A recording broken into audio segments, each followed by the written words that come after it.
नमस्कार, ABC channel में आपका स्वागत है। मैं हूं सचिन श्रीवास्तव और आप मेरे साथ देखेंगे आजमगढ़ से जुड़ी खबरें।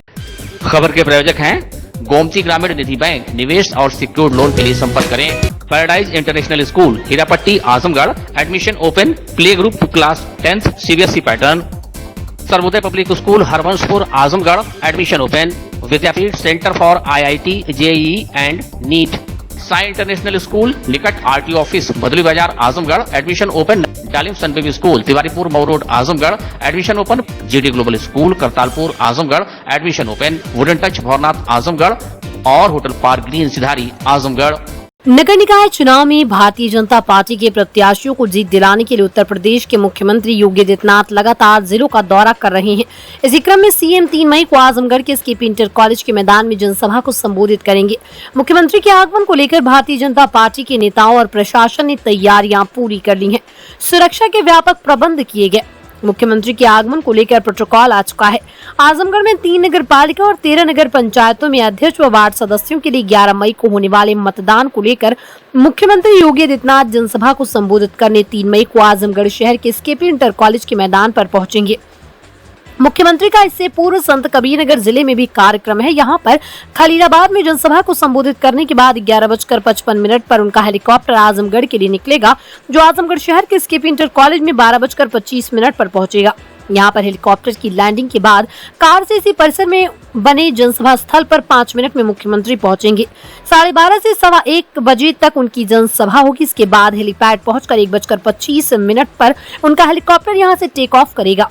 भारतीय जनता पार्टी के जिला कार्यालय पर 3 मई को SKP इंटर कॉलेज में आयोजित मुख्यमंत्री योगी आदित्यनाथ की जनसभा को लेकर बैठक संपन्न हुई। बैठक में मुख्य अतिथि के रूप में क्षेत्रीय अध्यक्ष सहजानंद राय मौजूद रहे। क्षेत्रीय अध्यक्ष ने बैठक के बाद SKP इंटर कॉलेज में जनसभा स्थल का निरीक्षण किया। श्री राय ने कहा कि 3 मई को मुख्यमंत्री योगी आदित्यनाथ की SKP इंटर कॉलेज मैदान में ऐतिहासिक जनसभा होगी। ये रैली नहीं रेला होगा, जिसमें मुख्यमंत्री को सुनने के लिए भारतीय जनता पार्टी के छोटे से छोटे कार्यकर्ता से लेकर बड़े कार्यकर्ता, नेता, मुख्यमंत्री को चाहने वाले, भारतीय जनता पार्टी को चाहने वाले भारी संख्या में लोग शामिल रहेंगे। मुख्यमंत्री के विकास के मॉडल, गुंडा खात्मा के मॉडल को लेकर लोग रैली के बाद भारतीय जनता पार्टी की नगर पालिका और नगर पंचायत के सभी प्रत्याशियों को जिताएंगे, जिसके बाद सभी निकायों में बोर्ड सहित भारतीय जनता पार्टी का अध्यक्ष चुना जाएगा। निकाय चुनाव में हम अपनी सरकार के किए गए विकास कार्यों और सुशासन को लेकर जनता के बीच जा रहे हैं और जनता का भरपूर समर्थन हमें मिल रहा है। इस अवसर पर जिलाध्यक्ष आजमगढ़ सदर ध्रुव सिंह, जिलाध्यक्ष लालगंज ऋषिकांत राय, योगेंद्र राय, शकुंतला चौहान, जयनाथ सिंह, सत्येंद्र राय, अरविंद जायसवाल, मंजू सरोज, प्रेम प्रकाश राय, श्री कृष्ण पाल, अवनीश मिश्रा, डॉक्टर अशोक सिंह, विनोद उपाध्याय, पंकज सिंह कौशिक, सूरज श्रीवास्तव, हरिवंश मिश्रा, ब्रजेश यादव, पवन सिंह मुन्ना, दुर्ग विजय यादव, पदाधिकारी व कार्यकर्ता मौजूद रहे। इस नगर निकाय चुनाव को ध्यान में रख करके भारतीय जनता पार्टी की एक विशाल जनसभा पूज्य योगी आदित्यनाथ जी उसके मुख्य अतिथि होंगे। उसके संदर्भ में हम भारतीय जनता पार्टी के सभी कार्यकर्ता कल के कार्यक्रम का हम लोगों ने फुल प्रूफ योजना बनाई है और कल की ये रैली पूज्य महाराज जी के नेतृत्व में ऐतिहासिक रैली होगी।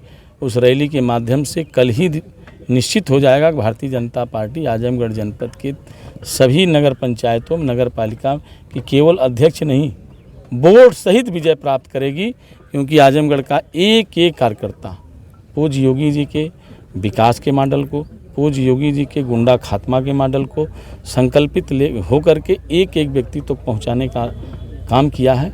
और स्वाभाविक तौर पर आप देख रहे हैं कि बड़ी संख्या में पूज्य महाराज जी का कल जो कार्यक्रम रैली होने वाली उसके लिए आजमगढ़ में बड़ा ही उत्साह है। कितनी संख्या में भीड़ आएगी सर और कब तक यहाँ कल उनका कार्यक्रम को लगता है कि एक्चुअल समय तो आने का उनका 11 बजे है, लेकिन हम अपने लोगों को 10 बजे यहाँ बुला रहे हैं। 10 बजे लोगों को हमने सूचना दिया है। हमारे हर पूरे जनपद के एक एक नगर पंचायत का एक एक भारतीय जनता पार्टी का पन्ना प्रमुख, बूथ प्रमुख, वार्ड प्रभारी, वार्ड संयोजक, जो भी हमारी संगठन की संरचना है, उसके अलावा जो भारतीय जनता पार्टी को मत देना चाहता है, जो देता है और जो पूज्य महाराज जी को मानने वाले, ऐसे तमाम सारे लोग आप कल देखेंगे कि यहाँ रैली नहीं रैला होगा बड़ी संख्या में। और उसी समय निश्चित हो जाएगा कि भारतीय जनता पार्टी आजमगढ़ में सभी नगर पंचायत, नगर पालिका पर भारतीय जनता पार्टी का बोर्ड सहित चेयरमैन का कब्जा होगा। मुख्यमंत्री योगी आदित्यनाथ के प्रस्तावित कार्यक्रम को लेकर यातायात विभाग द्वारा विभिन्न मार्गों पर रूट डाइवर्जन किया गया। 3 मई को प्रातः 8 बजे से लेकर कार्यक्रम समाप्ति तक विभिन्न मार्गों पर विभिन्न वाहनों के लिए रूट डाइवर्जन किया गया है। भारी वाहन, ट्रक, डीसीएम, ट्रेलर के लिए रूट व्यवस्था। वाराणसी जौनपुर मार्ग से आजमगढ़ शहर की तरफ आने वाले वाहन जिनको अंबेडकर नगर फैजाबाद की तरफ जाना है, वो वाहन मोहम्मदपुर तिराहे से फरिया, निजामाबाद, तहबरपुर, पंदुरी होकर अपने गंतव्य को जाएंगे। अंबेडकर नगर फैजाबाद मार्ग से आजमगढ़ शहर की तरफ से आने वाले वाहन जिनको वाराणसी जौनपुर की तरफ जाना है, वो मंदुरी से दाहिने मुड़कर तहबरपुर, निजामाबाद, फरिया होकर अपने गंतव्य को जाएंगे। गोरखपुर दोहरी घाट जीएनपुर मार्ग से आजमगढ़ शहर की तरफ आने वाले सभी बड़े वाहन जीएनपुर से मुबारकपुर, सठिया, चराहे से होकर अपने गंतव्य को जाएंगे। आजमगढ़ से जीएनपुर दोहरी घाट गोरखपुर की तरफ जाने वाले सभी बड़े वाहन नरौली, बैठौली, सठिया, चराहे से मुबारकपुर, जीएनपुर होकर अपने गंतव्य को जाएंगे। बलिया मऊ मार्ग से आजमगढ़ की शहर तरफ आने वाले भारी वाहन जिनको अंबेडकर नगर फैजाबाद लखनऊ जाना है, वो वाहन सठियाओं, पूर्वांचल एक्सप्रेसवे अंडरपास के बगल वाले मार्ग से होते हुए सेहदा से मंदुरी होकर अपने गंतव्य को जाएंगे। लखनऊ फैजाबाद अंबेडकर नगर मार्ग से आजमगढ़ शहर की तरफ आने वाले वाहन जिनको मऊ बलिया जाना है, वो वाहन सेहदा पूर्वांचल एक्सप्रेसवे अंडरपास के बगल वाले मार्ग से सठियाओं, पूर्वांचल एक्सप्रेसवे अंडरपास से होकर अपने गंतव्य को जाएंगे। रोडवेज बस व प्राइवेट बसों के लिए रूट व्यवस्था इस तरह है कि आजमगढ़ से गोरखपुर को जाने वाली रोडवेज बस व प्राइवेट बस नरौली से हाइड्रिल चौराहा, बैठौली, हाफिजपुर से जीएनपुर होकर अपने गंतव्य को जाएंगे। गोरखपुर मार्ग से आजमगढ़ की शहर की तरफ आने वाली roadways bus, private bus Hafizpur से बैठौली, हाइड्रिल चौराहा, नरौली तिराहे से पहलवान तिराहा होकर अपने गंतव्य को जाएंगे। आजमगढ़ से फैजाबाद लखनऊ को जाने वाली roadways bus, private bus Narauli से हाइड्रिल चौराहा, बैठौली, हाफिजपुर से Vijarwa, Purvanchal expressway underpass link road से सेहदा होकर अपने गंतव्य को जाएंगे। फैजाबाद लखनऊ मार्ग से आजमगढ़ शहर की तरफ आने वाली roadways bus, private bus Sehda से विजरवा, पूर्वांचल एक्सप्रेसवे लिंक मार्ग से हाफिजपुर, बैठौली, हाइड्रिल चौराहा, नरौली तिराहा से पहलवान तिराहा होकर अपने गंतव्य को जाएंगे। कार्यक्रम स्थल पर आने वाले वाहनों का थानावार रूट व्यवस्था। थाना बिलरियागंज, रौनापार, महाराजगंज क्षेत्र के कार्यक्रम में सम्मिलित होने वाले वाहन जुनैदगंज से हाफिजपुर होते हुए कार्यक्रम स्थल तक आएंगे। थाना मुबारकपुर, जहानागंज, सिधारी, कोतवाली क्षेत्र के कार्यक्रम में सम्मिलित होने वाले वाहन बैठौली से हाफिजपुर होते हुए कार्यक्रम स्थल तक आएंगे। थाना मेहनगर, मेहनाजपुर, तरवा, जहानागंज क्षेत्र के कार्यक्रम में सम्मिलित होने वाले वाहन छतवारा, हाइड्रिल, बैठौली से हाफिजपुर होते हुए कार्यक्रम स्थल तक आएंगे। थाना देवगांव, गंभीरपुर, बरदह, दीदारगंज, पवई, फूलपुर, सरायमीर, रानी की सराय क्षेत्र के कार्यक्रम में सम्मिलित होने वाले वाहन सिमरहा अंडरपास से वाराणसी, लखनऊ बाईपास से भंवरनाथ, जुनैदगंज से हाफिजपुर होते हुए कार्यक्रम स्थल तक आएंगे। बागेश्वर चौराहे से भंवरनाथ तक मार्ग पर समस्त प्रकार के भारी वाहन बसों का आवागमन पूर्णतः प्रतिबंधित रहेगा। करतालपुर तिराहे से पहाड़पुर तक व पहाड़पुर से हाफिजपुर तक मार्ग पर समस्त प्रकार के छोटे बड़े वाहनों का आवागमन पूर्णतः प्रतिबंधित रहेगा। आजमगढ़ में नगर निकाय चुनाव के जोर पकड़ने के साथ ही वार्डों की समस्याएं भी सामने आने लगी है। शहर के कई इलाके 5 साल तक विकास से अछूते रहे। नालियां बजा रही हैं, वहीं टूटी सड़कों पर लोग हिचकोले खा रहे हैं। बारिश में जलभराव की समस्या लोगों को परेशान करती है। कूड़े के ढेर से आ रही दुर्गंध ने लोगों का जीना हराम कर रखा है। जी हां, और कुछ ऐसी ही दुर्दशा झेलने को मजबूर है मादबरगंज वार्ड के निवासी। उनकी दुर्दशा की कहानी सुनाने से पहले आपको बता दें कि आजमगढ़ एक ऐसा शहर है जो 3 तरफ से तमसा नदी से घिरा हुआ है। लगभग 1 लाख से ऊपर आबादी वाले नगर पालिका आजमगढ़ की बात करें तो तमसा नदी शहर के लगभग मध्य से होकर गुजरती है। एक तरफ रोडवेज रैदुपुर, मादबरगंज चौक होते हुए हाफिजपुर, लछरापुर, हीरापट्टी, अराजीबाग का एरिया आता है, तो वहीं दूसरी तरफ सिधारी, नरौली, हरबंशपुर, रेलवे स्टेशन, बिलैसा तक इसे का एरिया है। 25 वार्डों में बटा आजमगढ़ नगर पालिका का क्षेत्र, जिसमें जल निकासी की समुचित व्यवस्था न होने से बरसात के मौसम में परेशानी का सबब बन जाता है।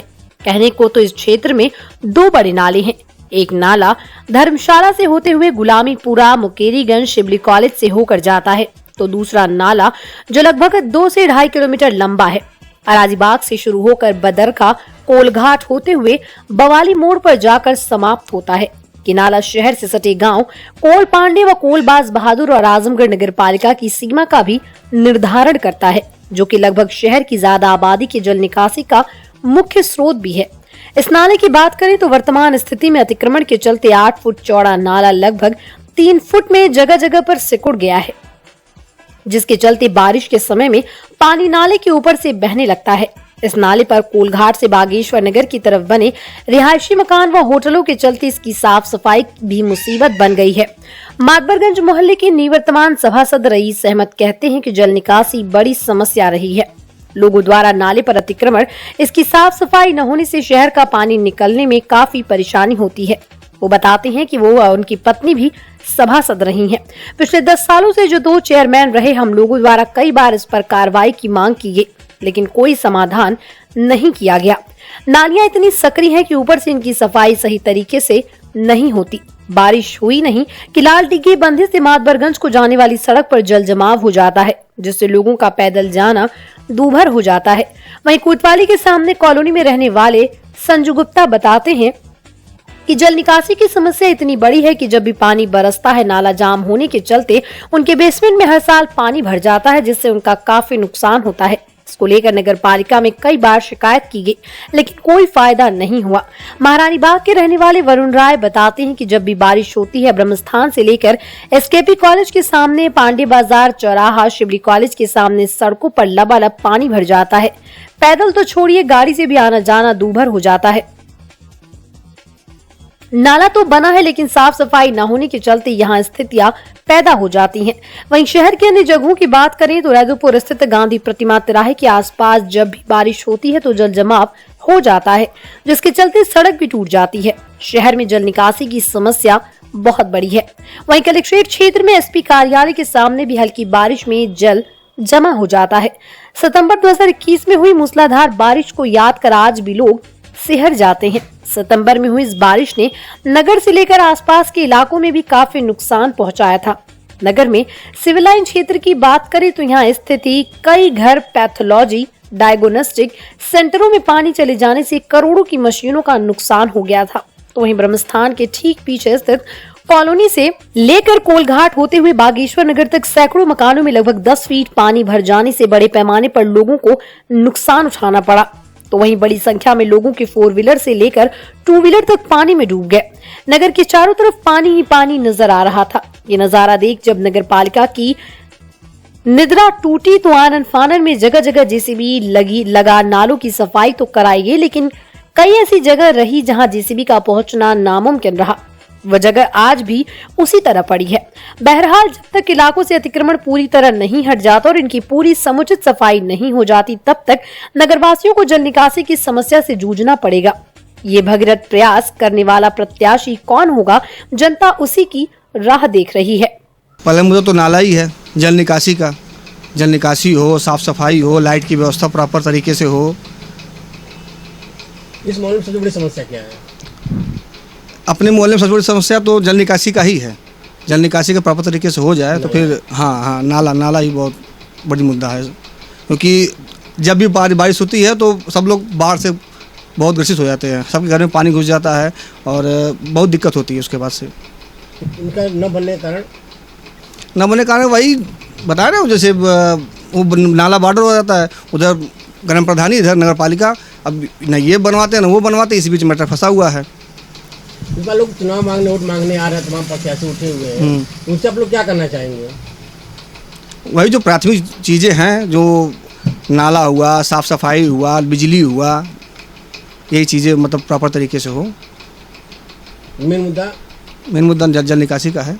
देखिए, अगर हम मातबरगंज की बात करें तो हम लोगों का बस एक ही मुद्दा है, और जिस मुद्दे पे पूरे कोलघाट और पूरा मातबरगंज जो इस बंधे के अंदर, मतलब कोलघाट बंधे के अंदर जिस लोग रहते हैं, सबका मांग यही है कि यहाँ का जो मुख्य नाला जो बड़ा गणेश मंदिर से स्टार्ट होता है और गेट नंबर फाटक नंबर 1 पे जाके ख़त्म होता है, तो हम लोग इस नाले को सुधारने के लिए, बनवाने के लिए, ऐसा कोई विभाग नहीं है, चाहे सरकार का जो विभाग, डिपार्टमेंट हो, कलेक्ट्रेट हो, या कोई ऐसा नेता नहीं है, कोई पार्टी का नेता नहीं, चाहे सपा का हो, बीजेपी का हो, तो नगर पालिका अध्यक्ष हो। मैं हर लोगों से, हम लोग जो है बड़ी संख्या में, मतलब 50 की संख्या में जो है जाके हम लोग सबसे मिले, अपनी बातों को हमने दिया, ज्ञापन दिया, लेकिन कोई हम लोग को आश्वासन नहीं दिया कि जो है ये हम काम करवाएंगे, चाहे कोई पार्टी का हो, चाहे कोई प्रशासनिक अधिकारी हो, किसी ने ये हमको भरोसा नहीं दिया। हम मोहल्ले वासी, नगर वासियों के लोगों को कोई भरोसा नहीं दिया कि हम ये नाला बनवाएंगे, जिससे नाले में प्रॉब्लम क्या है, नाले की वजह से बाढ़ जब आती है तो पानी सबके घर के अंदर ही रुका रहता है और उससे बहुत ज़्यादा सब पब्लिक प्रभावित होता है। बाढ़ आता है, बाढ़ में लोग यहाँ पर रुकते नहीं हैं, मजबूर हो जाते हैं जाने के लिए, बाहर जा के 2-2 महीना रुकते हैं। तो उस समस्या का समाधान करने के लिए हम लोग बहुत प्रयास करें, 7-2 साल से हम लोग प्रयास में हैं, लेकिन आज तक कोई निष्कर्ष नहीं निकला। तो हमारा निवेदन ये है और हम लोगों की मांग ये है कि चाहे सरकार से भी मांग है, आपके माध्यम से सरकार से भी मांग है, आपके माध्यम से नगर पालिका के जो वर्तमान अध्यक्ष पद पे लड़ रहे हैं, अध्यक्ष से भी मांग है कि हम लोगों का जो है, जो 10,000 से ऊपर की आबादी कोलघाट की है, मातवरगंज की है, तो उन लोगों को यहाँ इस समस्या से जो है निजात दिलाएं, छुटकारा दिलाएं, ताकि हम लोग सकुशल अपने परिवार के साथ बरसात में भी, बाढ़ में भी, हर मौसम में हम लोग आराम से रह सकें। कैसे प्रत्याशी होनी चाहिए आपको? जी, प्रत्याशी कैसा होना चाहिए? प्रत्याशी देखिए, हमारा जो मानना है, जो हम अनुभव कर रहे हैं, 2 साल से हम दौड़ रहे हैं विभाग सरकार, प्रशासनिक अधिकारियों के बीच, नेता के बीच में, तो प्रत्याशी ऐसा होना चाहिए कि जो क्षेत्र का, स्पेशली क्षेत्र का विकास करे और जो परेशान, जो पीड़ित हैं, उनकी बातों को सुने। मैं अपने देखता हूं कि हम भी पीड़ित ही हैं। हम लोग जाते हैं तो वहाँ कोई बात सुनने वाला नहीं है, चाहे कोई अध्यक्ष हो। अभी जो पिछले जो अध्यक्ष थे, मैं तो ओपनली कह रहा हूँ, हम लोग उनके पास भी गए थे, उन्होंने सीधा कहा भैया हमको चुनाव नहीं लड़ना है, हमको चुनाव नहीं लड़ना है। उनका ये लैंग्वेज था। उसके बाद आगे बात क्या करेंगे, हम लोग वहाँ से लौट आए। तो कम से कम पीड़ित जो हैं उनकी बातें सुने और विचार करें, कोशिश करें कि पूरा जो है प्रयास करें समस्या का समाधान करने के लिए, क्योंकि हर मोहल्ला वासी यही चाहता है कि हम अब ऐसे प्रत्याशी को जिताएं जो हमारे मोहल्ले का विकास करे और नगर पालिका का विकास करे और सबकी बातों को समझे, सुने। और जब हम लोग संतुष्ट नहीं रहेंगे तो फिर जाहिर सी बात है कि प्रत्याशी को भी हम लोग बदलने। रोडवेज बस चालकों की मनमानी ने अपने स्तर से रोडवेज परिसर का विस्तार कर लिया है। परिसर से बाहर निकलने के बाद सड़क पर बस को खड़ी कर यात्रियों को तलाश करते हैं, जिससे आए दिन जाम लगा रहता है। वहीं प्रेशर हॉर्न ने इस इलाके के लोगों का जीना दूभर कर दिया है, लेकिन इस समस्या से निजात दिलाने के लिए कोई ठोस पहल नहीं की जा रही है। परिवहन विभाग की मनमानी अब लोगों पर भारी पड़ने लगी है। परिवहन मंत्री की यात्री सुविधाओं का पूरा ख्याल रखने के निर्देश के बाद भी अभी व्यवस्था अपने पुराने ढर्रे पर ही चल रही है। आजमगढ़ व अम्बेडकर डिपो का बड़ा परिसर होने के बाद भी चालक बसों को निर्धारित स्थल पर खड़ी न करके रोडवेज के सामने मुख्य सड़क पर दोनों साइड खड़ा करके सवारी बिठाते हैं। इससे हर वक्त जाम की स्थिति बनी रहती है। वहीं प्रेशर हॉर्न से इस इलाके में रहने वाले लोग परेशान हैं। ये सब कुछ देखते हुए अधिकारी भी मौन रहते हैं। सबसे बड़ी बात है कि बसों के आने जाने की सटीक जानकारी पूछताछ केंद्र पर भी नहीं मिलती है। मनमानी का आलम यह है कि जिस स्थान पर जिस रूट की बसें खड़ी होनी चाहिए वहां नहीं खड़ी होती। स्थानीय दुकानदारों ने भी बताया कि बसें परिसर में न खड़ी होकर रोड पर खड़ी होती हैं, जिससे उनकी दुकानदारी भी प्रभावित होती है। ऊपर से दिन भर प्रेशर हॉर्न के शोर से भी परेशान रहते हैं। परेशानी का सामना करो, रोड पे गाड़ियां लग जाती है तो बहुत ज़्यादा परेशानी, हार्न वगैरह सब बजता है। रोडवेज के स्टाफ भी मना करते हैं मगर फिर भी लोग मानते नहीं हैं। प्रशासन थोड़ा सा प्रशासन की यहाँ दिक्कत हो रही है। प्रशासन थोड़ा टाइट हो जाएगा तो सारी व्यवस्था सही हो जाएगी। अच्छा, आए दिन जिस हिसाब से रोडवेज की बसों में प्रेशर हार्न रहता है, उससे कितनी आप लोगों को दुकानदार से लेकर सारे लोग परेशान हैं, बहुत ज़्यादा। अधिकारी भी परेशान है मगर वो लोग मानते नहीं है। पेनाल्टी भी लगती है अगर ड्राइवर मान नहीं रहा। अच्छा, नॉर्मल अगर गाड़ियों में देखा जाए तो कहीं ना कहीं प्रेशर हार्न की ज़रूरत नहीं है, लेकिन उसके बावजूद भी रोडवेज की बसों में इतना तेज हार्न लगाते हैं, तो इससे आप लोगों को काफ़ी दिक्कतों का। प्राइवेट बसें में ज़्यादा लग रही है, रोडवेज की बसें में नहीं है। अंडरटेकिंग जो बसें उसी में हार्न की ज़्यादा व्यवस्था बना रहे हैं लोग। तो फिर कहीं रोडवेज के द्वारा संचालित। हाँ, अंडरटेकिंग गाड़ियाँ हैं तो उनके मालिकों को समझा अधिकारी, यहाँ आला अधिकारी कर रहे हैं मगर मान नहीं रहे लोग। कुछ गाड़ियों का हटाया गया है और कुछ आदमी लगे हुए हैं। दुकान के सामने सब खड़ी हो जाती, खाने पर कंडक्टर ड्राइवर सब पेड़ बतियाते हैं, हार्न बजाते हैं, हटाते भी नहीं है। यही सब समस्या है। और क्या समस्या आती है आप लोग को, आपके बंदा है? और क्या समस्या है, यही गाड़ी घोड़ा सब सामने लगती है, भोर में 4 बजे लाइन सब लगा देते हैं, हटाते ही नहीं, धंधा होता ही नहीं है दुकान पर। क्या हमेशा प्रेशर हॉर्न का मतलब सरकारी बसें हैं, रोडवेज है, फिर अंडरटेकिंग नई नई आ गई हैं, अंडरटेकिंग वाले भी ज़्यादा लगा देते हैं। बड़ी बस तो मतलब कुछ हो जाती है, अंडरटेकिंग वाले बाहर ज़्यादा लगा देते हैं भोर के समय। प्रेशर हॉर्न वगैरह का यूज़ करते हैं? हाँ, हारन भी बजाते हैं हमेशा, हारन बजाते हैं, कितनों मिला कर दबाता ही रह जाते हैं बार बार। ये काफ़ी से गुजरने की हालत बहुत ख़राब है। अगर इस रास्ते से आप गुजर जाएं तो घंटों जाम झेलना पड़ जाता है। और बजाय इसके कि यहाँ काफ़ी भारी बजट में पिछली सरकार में यहाँ एक हाईटेक रोडवेज बनाया गया था, मगर इसका यूज रोडवेज की बसों में के लिए नहीं होता है। बहुत अंदर बहुत काफ़ी स्पेस है, मगर सारी बसें इस फ्रंट पे लगी होती हैं और इस रास्ते को बहुत बाधित किया जाता है। इमरजेंसी में इस रास्ते से गुजरना बड़ा कठिन है। प्रेशर हार्न तो मुझे लगता है कि हर बस में होगा या कुछ एक आध बस बच जाएं, क्योंकि बहुत ज़्यादा लाउड अगर बगल से आप गुजर जाएं तो अगर कमज़ोर दिल के हैं तो आपके हार्ट अटैक की समस्या भी उत्पन्न हो सकती है। बस वाले इतना प्रेशर हार्न यूज करते हैं, जबकि जो ट्रैफिक का रूल है उसमें नहीं, ट्रैफिक रूल में तो है ही नहीं। या ट्रैफिक रूल में किसी आम आदमी एक आपकी गाड़ी के हिसाब से ही आपको हॉर्न लगाने की इजाज़त होती है, मगर प्रेशर हार्न इनका काफी ज्यादा तेज है। आरएम आजमगढ़ मनोज वाजपेयी का कहना है कि रमजान के महीने में यात्री काफी कम थे तो कुछ चालक सड़क पर बसें खड़ा करते थे, लेकिन इसके लिए हमने अपने 2 लिपिक को ड्यूटी पर तैनात किए हैं। ये लोग चालकों व गार्डों को लेकर सड़क पर किसी वाहन को खड़ा नहीं होने देते, लिहाजा अब ऐसा नहीं, अब 1 या 2 बसें ही सड़कों पर खड़ी होती नजर आएंगी। इस पर पूरा नियंत्रण करने का प्रयास जारी है। किराए पे जाम लगने की कई वजह हैं। आपके छोटे छोटे वाहन जैसे ई रिक्शे वगैरह भी हैं, बसें भी हैं निकलती हैं, थोड़ी सड़क की चौड़ाई भी कम है, इस कारण भी जाम लग जाता है। बस के आने और जाने में बसें चौड़ी हैं और सड़क उसके हिसाब से अनुकूल नहीं है। क्या सर नहीं लगता कि पीछे वाला अगर रास्ता खोल दिया जाए जिससे इधर से भी बसों का आवागमन हो जाए जो इस समय बंद है, तो उस पर क्या विचार किया जाएगा? पीछे वाला रास्ता हमारे पास डॉक्टर अम्बेडकर डिपो है, जहाँ पर कार्यशाला हमने उसी गेट के पास बना रखी है, कोई अलग से कार्यशाला नहीं है। इसके लिए हमारे माननीय मंत्री जी ने कार्यशाला बनवाने का आश्वासन दिया है। कार्यशाला बन जाती है तो पीछे वाला गेट निश्चित रूप से यात्रियों की सुविधा के लिए खोल दिया जाएगा। Thank you. आए दिन ये भी पब्लिकों की शिकायत रहती है कि रोडवेज जो बस है वो आती है और जो तिराहा है, यहाँ का तिराहा है, रोडवेज में न खड़ी होकर तिराहे पे खड़ी होती है, वहीं से लोग जो है यात्रियों को भरना शुरू। इसके लिए आप रोडवेज विभाग पे क्या कार्रवाई करेंगे? मैंने देखा कि रोडवेज के बाहर कुछ लोग बसें ड्राइवर वगैरह यात्री काफ़ी कम थे रमज़ान के महीने में, इस वजह से यात्रियों के लिए खड़ी कर देते थे, मतलब विभाग हित में वो लोग खड़ी करते थे, मगर उनको नियंत्रित करने के लिए हम लोगों ने 2 अपने तेज़ जो है लिपिक ड्यूटी पर तैनात किए हैं, श्री ज्ञान प्रकाश और श्री प्रवेश कुमार।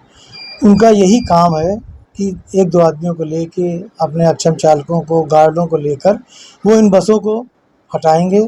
अगर कोई नहीं मानता तो उसके विरुद्ध कार्रवाई जो नियमानुसार विभाग की होती है वो की जाती है।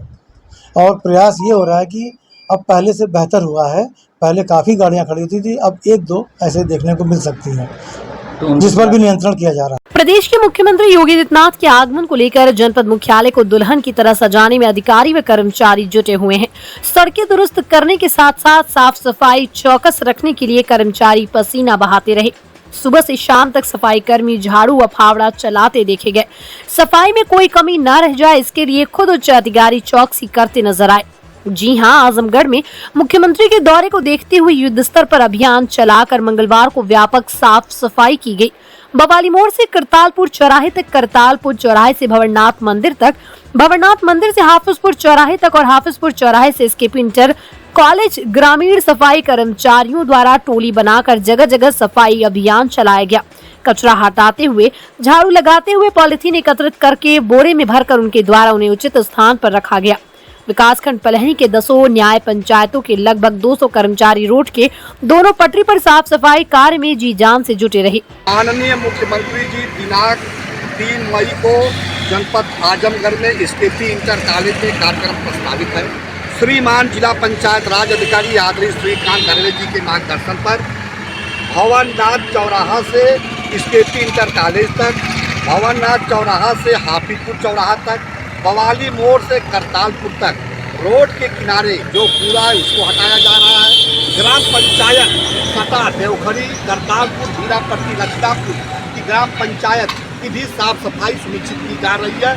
सीपी यादव जिलाध्यक्ष, गुलाब चरसिया मीडिया प्रभारी, रमेश ब्लॉक अध्यक्ष, अनिल प्रभारी, रामाश्रय प्रभारी, महेश प्रभारी, वीरेंद्र प्रभारी, ब्रिजकेश प्रभारी, रतन प्रभारी, संजय प्रभारी, सभी न्याय पंचायत के प्रभारियों के साथ लगभग 200 सफाई कर्मचारियों के साथ साफ सफाई। Paradise international school Hirapatti Azamgarh admission open play group to class 10 CBSE pattern English medium school in-house developed digital learning platform, true digital smart school, well qualified teaching staff, well designed composite science lab, fully equipped computer lab, fully furnished library, edge per CBSE standards, outdoor and indoor play facility for overall development. Our branch Kids Paradise Fun of Learning Playgroup section of Paradise International School to 100+ design activity kids and play zone for Kids Paradise Playgroup section.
Sai international school Pura Pande निकट RTO office Bhadli Bazar Azamgarh.